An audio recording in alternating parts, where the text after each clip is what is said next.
حضرت موسیٰ علیہ السلام اللہ تعالیٰ کے بہت ہی بہادر اور برگزیدہ بزرگ ہیں۔ آپ علیہ السلام کو کلیم اللہ کا لقب دیا گیا۔ اس لقب کی وجہ یہ تھی کہ آپ علیہ السلام اللہ تبارک و تعالیٰ سے بات کیا کرتے تھے، اور باتیں کرنے کے لیے ایک مخصوص جگہ کا انتخاب کیا گیا جسے کوہ طور کے نام سے جانا جاتا ہے۔ اللہ تبارک و تعالیٰ سے بات کرنے کا یہ شرف آپ علیہ السلام کے علاوہ کسی اور کے پاس نہیں تھا۔ حضرت موسیٰ علیہ السلام معمول کے مطابق اللہ تبارک و تعالیٰ سے ملاقات کے لیے کوہ طور کی طرف روانہ تھے کہ راستے میں آپ کو ایک عورت نظر آئی جو کہ زار قطار رو رہی تھی۔ آپ علیہ السلام کا دل ویسے ہی بہت نرم تھا، تو آپ اس عورت کو دیکھ کر آپ خود بھی غمگین ہو گئے۔ حضرت موسیٰ علیہ السلام سے رہا نہ گیا اور اس عورت سے اس کی پریشانی کا سبب پوچھا۔ اس عورت نے بتایا کہ وہ بے اولاد ہے اور لوگ اسے بانجھ ہونے کا طعنہ دیتے ہیں۔ اس عورت نے حضرت موسیٰ علیہ السلام سے گزارش کی کہ وہ اللہ تبارک و تعالیٰ سے یہ دریافت کریں کہ اس کو کبھی اولاد ہوگی یا نہیں۔ وہ عورت جانتی تھی کہ حضرت موسیٰ علیہ السلام اللہ تبارک و تعالیٰ سے ہم کلام ہوتے ہیں۔ حضرت موسیٰ علیہ السلام نے اس عورت کو یقین دلایا کہ وہ اللہ تبارک و تعالیٰ سے اس معاملے کا ذکر ضرور کریں گے، اور اس کے بعد آپ علیہ السلام پھر سے کوہ طور کی طرف روانہ ہو گئے۔ اللہ تبارک و تعالیٰ سے ملاقات کے دوران ہی حضرت موسیٰ علیہ السلام نے عورت کا ماجرا بیان کیا۔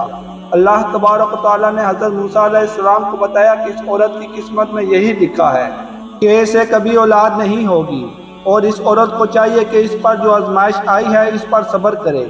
آپ علیہ السلام یہ سن کر خود بھی غمگین ہو گئے۔ جب آپ علیہ السلام کوہ طور سے واپس لوٹے تو راستے میں اس عورت کو اسی جگہ پر بیٹھا پایا۔ وہ عورت آپ علیہ السلام کی ہی منتظر تھی۔ حضرت موسیٰ علیہ السلام نے اس عورت کو اللہ کا فیصلہ سنایا۔ عورت یہ سن کر بہت روئی۔ آپ علیہ السلام نے اس عورت کو تسلی دی اور یہ بھی کہا کہ اللہ تبارک و تعالیٰ کے ہر فیصلے میں بہتری ہوتی ہے، اسی لیے وہ صبر سے کام لے۔ اولاد اللہ تبارک و تعالیٰ کی دی ہوئی ہوتی ہے۔ وہ جسے چاہے بیٹیاں عطا فرمائے، جسے چاہے بیٹے اور جسے چاہے دونوں ہی عطا فرما دے۔ اس واقعے کو بہت عرصہ گزر چکا تھا۔ ایک دن اس عورت کے گھر کے قریب ہی سے ایک درویش روٹی کا سوال کر رہا تھا۔ عورت کے کان میں جب اس درویش کی صدا پڑی تو اسے رک جانے کا کہا، اور کچھ دیر کے بعد اس کے لیے روٹی لے کر آئی۔ پھر درویش نے عورت کو اولاد عطا ہونے کی دعا دی، اور ایسا ہوا کہ اللہ تبارک و تعالیٰ نے اس درویش کی دعا قبول کر لی اور عورت کو اولاد کی نعمت سے نواز دیا۔ جب اس بات کی خبر حضرت موسیٰ علیہ السلام کے پاس پہنچی تو آپ علیہ السلام بہت حیران ہوئے، کیونکہ اللہ تبارک و تعالیٰ نے تو انہیں بتایا تھا کہ اس عورت کی قسمت میں اولاد کا نہ ہونا لکھا ہے، تو یہ کیسے ممکن ہوا؟ پھر جب حضرت موسیٰ علیہ السلام دوبارہ اللہ کے پاس کوہ طور پر گئے تو اس عورت کے معاملے کے بارے میں بھی دریافت کیا کہ جب میں نے آپ سے پوچھا تھا کہ اس عورت کی اولاد ہوگی یا نہیں، تو اے میرے پروردگار، آپ نے فرمایا تھا کہ اس عورت کے مقدر میں اولاد ہے ہی نہیں، تو یہ کیسے ممکن ہوا؟ اللہ تبارک و تعالیٰ نے حضرت موسیٰ علیہ السلام کے سامنے ایک شرط رکھی اور آپ علیہ السلام کو انسانی گوشت لانے کا کہا۔ جب اللہ تبارک و تعالیٰ انبیاء کرام کو کسی چیز کا حکم دیا کرتے تھے تو کوئی بھی اللہ تبارک و تعالیٰ سے سوال نہیں کرتا تھا، اسی لیے حضرت موسیٰ علیہ السلام نے بھی اللہ کی اس شرط پر کوئی سوال نہ کیا اور اپنی بستی میں جا کر لوگوں کو اللہ کا حکم سنایا۔ بستی کے لوگوں کو اللہ تبارک و تعالیٰ کا حکم بہت عجیب لگا اور سب کے دلوں میں خوف بیٹھ گیا کہ کہیں یہاں خون ریزی نہ ہونے لگے۔ جب کوئی بھی اپنا گوشت لینے پر راضی نہ ہوا تو حضرت موسیٰ علیہ السلام مایوس ہو کر اللہ تبارک و تعالیٰ کے پاس واپس کوہ طور پر جانے لگے۔ حضرت موسیٰ علیہ السلام کوہ طور کی طرف روانہ ہی تھے کہ راستے میں ان کو ایک درویش بیٹھا نظر آیا۔ اس درویش کی آنکھیں بند تھیں اور چہرہ آسمان کی طرف اٹھا ہوا تھا۔ اس درویش کی زبان پر بس اللہ اللہ کا کلمہ جاری تھا۔ حضرت موسیٰ علیہ السلام اس درویش کے پاس گئے اور اسے اللہ تبارک و تعالیٰ کا حکم سنایا۔ اس درویش نے آنکھیں کھول کر آپ کی طرف دیکھا اور اپنا بازو آپ علیہ السلام کے آگے کر دیا اور کہا کہ میں حاضر ہوں۔ اس درویش نے حضرت موسیٰ علیہ السلام سے چھری لی اور اپنے بازو سے گوشت کاٹ کر پلیٹ میں رکھ دیا۔ پھر آپ علیہ السلام اپنی منزل کی طرف روانہ ہو گئے۔ آپ علیہ السلام ابھی کچھ دور ہی گئے تھے کہ اس درویش نے آپ کو پکارا اور کہا کہ ہو سکتا ہے کہ اللہ تبارک و تعالیٰ نے گردن کا گوشت مانگا ہو، اور اس نے اپنی گردن سے گوشت کاٹ کر آپ علیہ السلام کی پلیٹ میں رکھ دیا۔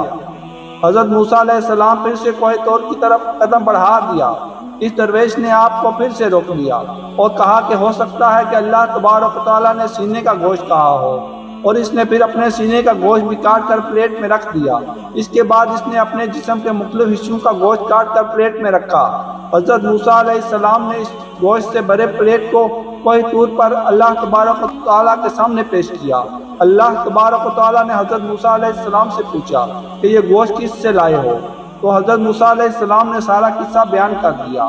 اللہ تبارک و تعالیٰ نے فرمایا، اے موسیٰ، یہ میرے بندے کا مجھ سے عشق ہے، اور اس عشق کی حد دیکھو کہ اس نے اپنی تکلیف کا نہیں سوچا، بلکہ میری رضا اور خوشی کی خاطر اپنے جسم کا گوشت کاٹ کر تمہارے سامنے رکھ دیا۔ اے موسیٰ، اب مجھے تم خود بتاؤ کہ میرا بندہ مجھ سے عشق میں خود سے بھی بے پرواہ ہے کہ جب وہ مجھ سے کوئی سوال کرے تو میں اس کی دعا کیوں نہ قبول کروں گا؟ اے موسیٰ، یہ میرا وہی بندہ ہے جس نے مجھ سے اس عورت کے حوالے سے سوال کیا تھا۔ میرے اس نیک بندے نے ہی اس عورت کے لیے مجھ سے دعا کی تھی، تو بھلا میں کیسے اس کی حاجت پوری نہ کرتا؟ یہی وجہ ہے کہ میں نے اس کی تقدیر میں لکھے کو پلٹ دیا۔ جو بندے میری خاطر اپنے آپ کو قربان کرنے کے لیے راضی ہو سکتے ہیں تو میں ان کی بات کو کیسے رد کر سکتا ہوں؟ حضرت موسیٰ علیہ السلام اللہ کی یہ بات سن کر بہت حیران اور خوش ہوئے۔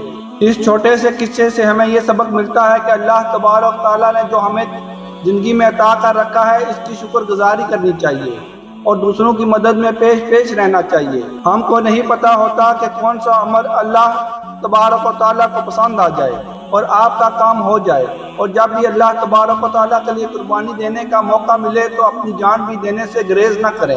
ہم امید کرتے ہیں کہ آج کا آپ کو یہ ایمان افروز واقعہ پسند آیا ہوگا۔ اگر ہماری ویڈیو اچھی لگی ہے تو ہمارے چینل کو سبسکرائب کر دیں، ویڈیو کو لائک کر دیں تاکہ ہماری بھی حوصلہ افزائی ہوتی رہے اور آپ کو اس طرح کے ولی اللہ کے واقعات اور ویڈیو دیکھنے سننے کو ملتی رہیں۔ اگلی ویڈیو تک کے لیے اجازت دیجیے۔ Thank you for watching. اللہ حافظ۔